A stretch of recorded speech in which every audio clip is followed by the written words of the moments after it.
রমজান যদি সফল করতে হয়, রমজান যদি সার্থক করতে হয়, রমজানের সাথে আপনার সম্পর্ক করতে হয়, রমজানের মাধ্যমে যদি আল্লাহর কাছে গুনাহ মাফ করে নিতে হয়, তাহলে প্রথম সম্পর্কটা তৈরি করতে হবে রমজানের সাথে না কোরআনের সাথে?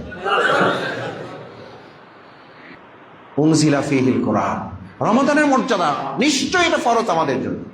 ইয়া আইয়ুহাল্লাযীনা আমানু কুতিবা আলাইকুমুস সিয়াম, এটা তোমাদের জন্য ফরজ। কিন্তু ফরজ কেন? এই মাসে কোরআন নাজিল করা হয়েছে, ফিহিল কোরআন।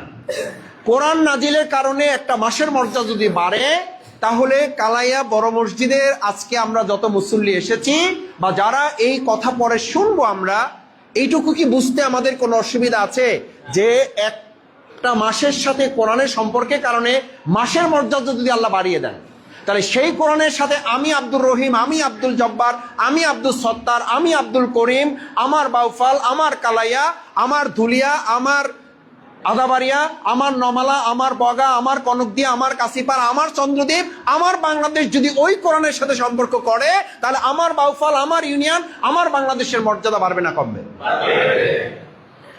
এর জন্য গবেষণা লাগে, কামেল পাস করা লাগবে। আমরা তো সেই সম্পর্ক করতে পারি নাই, যার কারণে মুসলমানদের সব আছে, শুধু সম্মানটাই নাই, মর্যাদাটাই নাই।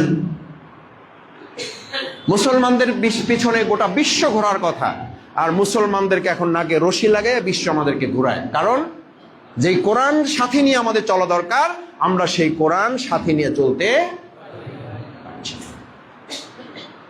তাহলে যেই কোরআনের সাথে সম্পর্কের কারণে মাসের মর্যাদা বাড়ে, সেই কোরআনের সাথে আমার সম্পর্ক হলে আমার মর্যাদা বাড়বে না কমবে?